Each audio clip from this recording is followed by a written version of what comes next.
तेलंगाना जागृति की जानिब से मशहूर इनकलाबी शायर दशरथी कृष्णम्मा चारेलो की 7 साल पैदाइश तकरीब के तहत एक खुसूसी विजुअल गीत चलने समुद्र गर्भम तैयार किया गया। ये गीत न सिर्फ शायर की फितरी गहराई और गहराई को पेश करता है बल्कि तेलंगाना तहजीब व सकाफत और अवामी जद्दोजहद को भी उजागर करता है।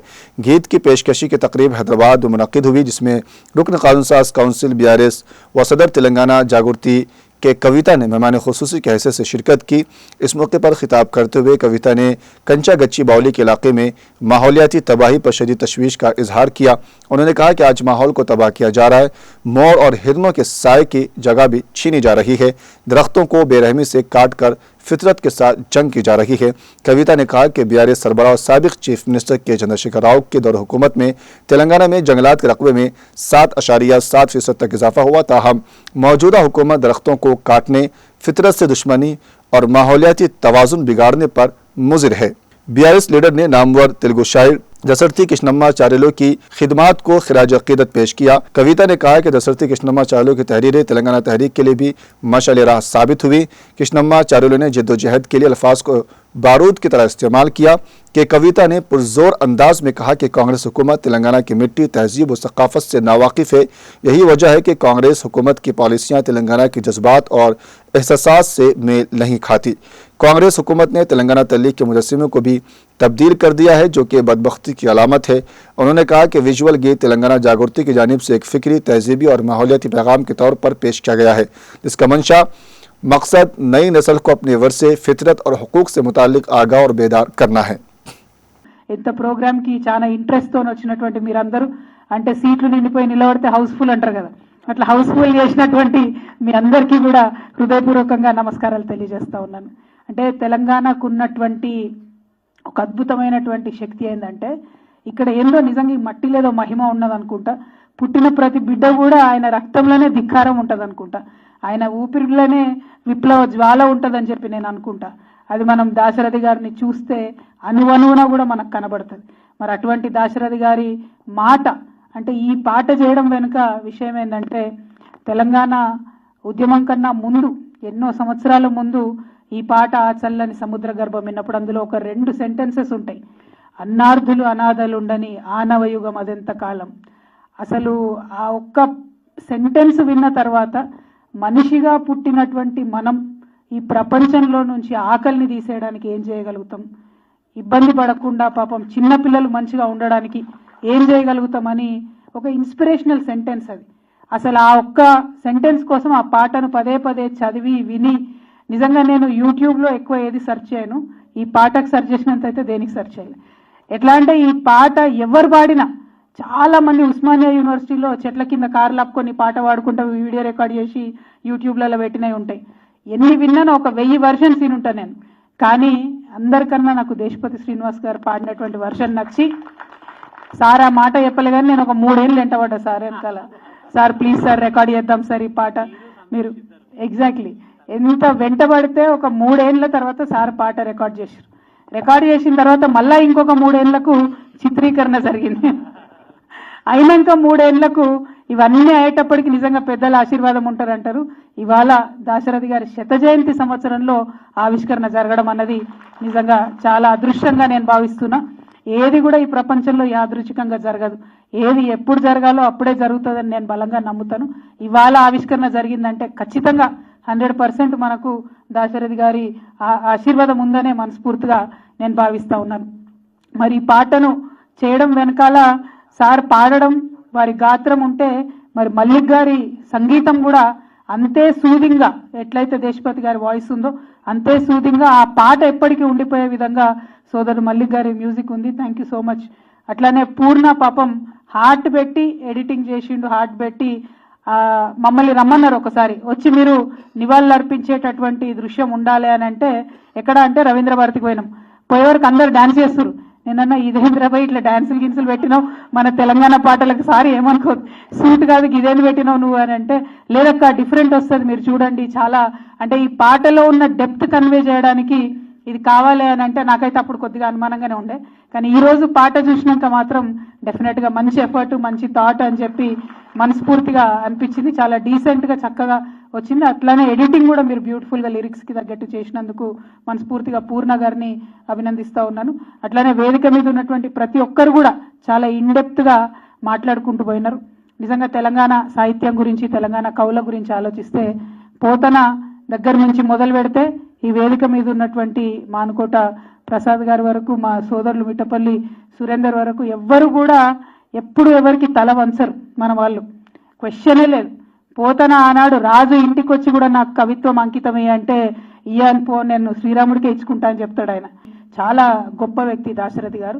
సరే, ఇందాక కూడా మాట్లాడుతుంటిమి, అట్లా తెలంగాణ రావాలని చెప్పి స్వప్నించి కాంక్షించినటువంటి వ్యక్తులు తెలంగాణకు అన్యాయం జరుగుతున్నటువంటి క్రమంలో పాపం ఏదో ఇంకా ఆశ ఉండే ఆయనకు, తెలుగు వాళ్ళందరం కలిసినాం కదా బాగుంటుంది తెలంగాణ, ప్రత్యేక తెలంగాణ ఉన్నా లేకున్నా అనేటటువంటి లైన్లో ఎక్కువ ప్రత్యేక తెలంగాణ 1969లో వారి వర్క్స్ ఎక్కువ కనపడవు, కానీ ఓవరాల్గా అందరం బాగుండాలనేటటువంటి అద్భుతమైన ఆలోచనతోనే ఉండే. అయితే ఏదైతే నా తెలంగాణ కోటి రతనాల వీణ అని వారు మా నిజామాబాద్ జైలు గోడల మీద బొగ్గుతో రాసిండ్రో అదే ఆనాడు మలిదశ తొలి తెలంగాణ ఉద్యమానికైనా మలిదశ తెలంగాణ ఉద్యమానికైనా కూడా స్ఫూర్తిగా నిలిచింది. అందుకే నేను ఒక మాట అంట, ఇక్కడ ఉన్నటువంటి కవులు, వింటున్న కవులందరూ కూడా డెఫినెట్గా ఈ మాటను అంగీకరిస్తారనుకుంటున్నా. పాలకులు ఎవరన్నా కానీ గన్నుల కన్నా ఎక్కువ పెన్నులకే భయపడతారు. ఎందుకంటే ఒక్క సిరాచుక్క 1,00,000 మెదళ్ళను కదిలిస్తుంది. ఆయన బొగ్గు పట్టుకొని ఆ గోడ మీద రాసినటువంటిది దాదాపు 80 సంవత్సరాలు అయిపోతుంది. కానీ ఇప్పటికి కూడా మనం ఇంకా నా తెలంగాణ కోటి రత్నాల వీణ చెప్పుకుంటున్నామంటే అక్షరానికి ఉండే పవర్, పెన్నుకు ఉండే పవర్ దేనికి కూడా ఉండదు. మా తమ్ముడు సురేందర్ ఇంతకుముందు మాట్లాడుకుంటూ ఈ పాలన పోవాలంటే ఏదో మందు కనిపెట్టాలన్నాడు. మందు కాదు బ్రదర్, మందు గుండి సామాగ్రి తయారు చేసుకోవాలి. ఆ మందు గుండి సామాగ్రి అన్నది ఇట్లాంటి సభలలోనే తయారవుతుంది. నిజంగా నేను బయట నుండి వచ్చిన తర్వాత చూసి అరే మళ్ళా తెలంగాణ ఉద్యమ సభలు ఎక్కువనేది, మొత్తం అందరు ఉత్సాహంగా నిలబడి అద్భుతంగా వింటూ ఎంజాయ్ చేస్తున్నారు అనుకున్నా. మందుగుండి సామాగ్రి తయారు చేయడానికే ఇట్లాంటి సభలు, మందుగుండి సామాగ్రి తయారు చేయడానికే దాశరథిని గుర్తు చేసుకోవాలి. మనలో ఆ పోరాటం, ఆ చైతన్యం, ఆ స్ఫూర్తి అట్లనే ఉండాలంటే మనకు బాటలు వేసినటువంటి వాళ్ళు ఎంతో మంది ఉన్నారు. వాళ్ళందరినీ తవ్వి తీయాల్సినటువంటి అవసరం ఉన్నది. 10 సంవత్సరాలు నేను చెప్తున్న తెలంగాణ వచ్చినాక దేశపతి శ్రీనివాస్ గారు ఎంత ఎఫర్ట్ పెట్టిండ్రంటే ఇవాళ రవీంద్ర భారతిలో తెలంగాణ తేజోమూర్తుల బొమ్మలు ఉన్నాయంటే కేవలం దేశపతి శ్రీనివాస్ గారు మాత్రమే కారణం. ఎఫర్ట్ పెట్టి వాళ్ళ పాత ఫోటోలు సేకరించి వాటిని ఆయిల్ పెయింటింగ్ వేయించి, ప్రభుత్వంలో అప్పుడు మనం ఉన్నాం కాబట్టి ఇబ్బంది లేకుండా చాలా ఫాస్ట్గా, అంటే తెలంగాణ సోయితో ఏదైనా సజెషన్ వస్తే వెంటనే ఓకే అయిపోయేది కాబట్టి ఆ తేజోమూర్తుల ఫోటోలు అన్నీ కూడా ఉన్నాయి. అట్లనే సాహిత్య అకాడమీలు కూడా ప్రతి ఒక్కరి మీద పుస్తకం వేయడం, వారు రచించినటువంటి సాహిత్యాన్ని వేయడం, అంటే ఇవాళ పరిపాలన తెలంగాణ సోయితో జరుగుతలేదు. దానికి ఒక్కటి కాదు 100 ఎగ్జాంపుల్ ఉన్నాయి. ఈ ప్రభుత్వం వచ్చినటువంటి మొదటి సంవత్సరం బతుకమ్మ పండుగ అయితే కనీసం ముఖ్యమంత్రి గారు ఒక్కసారి కూడా బతుకమ్మకు పోనటువంటి విషయం. అంటే ఎందుకు చెప్తున్నా అంటే ఏ విషయంలో, 1-2 అని కాదు, ఏ విషయంలో తెలంగాణ తల్లిని మార్చి పడేస్తే దాని వెనుక ఏం చరిత్ర ఉంది, ఏం భావోద్వేగం ఉంది అని తెలియకుండా ఒక బొమ్మను తీసుకొచ్చి అడబెట్టి ఇది మీ అమ్మ అంటే దాన్ని ఎట్లా యాక్సెప్ట్ చేస్తాం, ఎట్లా తెలంగాణ సమాజం యాక్సెప్ట్ చేస్తుంది? అంటే ఆ సోయితోని పరిపాలన జరిగినప్పుడు ప్రజలకు మంచి చేయాలి, వీళ్ళు నా వాళ్ళు, నా సోదరులు, నా బిడ్డలు అని అనుకుంటే పరిపాలన బాగుంటుంది. లేదంటే చెట్లు వీకేసుడు, లేళ్లను కూడా వదిలిపెట్టనటువంటి పరిస్థితి ఉంటుంది. ఆ వీడియో చూస్తుంటే, ఆ నెమళ్ళు అరుస్తుంటే నిజంగా కళ్ళ నీళ్ళు పెట్టుకోనరు లేరు తెలంగాణలో.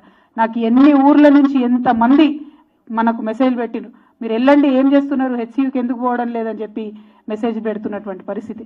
కానీ ఇవాళ అక్కడ తెలంగాణ నేల మీద 1 సంవత్సరం 2 సంవత్సరాల నుంచి చదువుకున్న బోర్డింగ్ వాళ్ళు ఉన్నట్టున్నారు. వాళ్ళు అద్భుతంగా ఉద్యమాలు చేస్తున్నారు, మా యూనివర్సిటీ మాకు కావాలని. మళ్ళా బీఆర్ఎస్వి, జాగృతి, ఉస్మానియా యూనివర్సిటీ విద్యార్థులందరూ కూడా పెద్ద ఎత్తున అక్కడ పోయి ఉద్యమాలు చేసి మద్దతు ఇస్తూ ఉన్నారు. ఆ పోరాట స్ఫూర్తిని డెఫినెట్గా కొనసాగిద్దాం. ఆనాడు కేసీఆర్ గారు ఉంటే నా తెలంగాణ ఇది నా భూమి అనుకున్నారు కాబట్టి 7.7% మనము అటవీ కవర్ని, ఫారెస్ట్ కవర్ని పెంచుకున్నాం. ఆనాడు వనాలను పెరగనిచ్చినాం. ఇప్పుడేమో వనాలన్నీ క్లీన్ చేసి చెట్లన్నీ వీకేసేటటువంటి పరిపాలన జరుగుతున్నది. ఎందుకంటే ఇల్లు నాది అనుకుంటలేరు, ఉన్న కాడికి దోసుకొని పోవాలి అనుకుంటున్నారు. అంటే ఈ సాహిత్య వేదికైనా ఈ మాట చెప్పక తప్పని పరిస్థితి. ఆ సోయితో పరిపాలన లేదు, జరుగుతలేదనేటటువంటి బాధతో చెప్తా ఉన్నటువంటి సంగతి.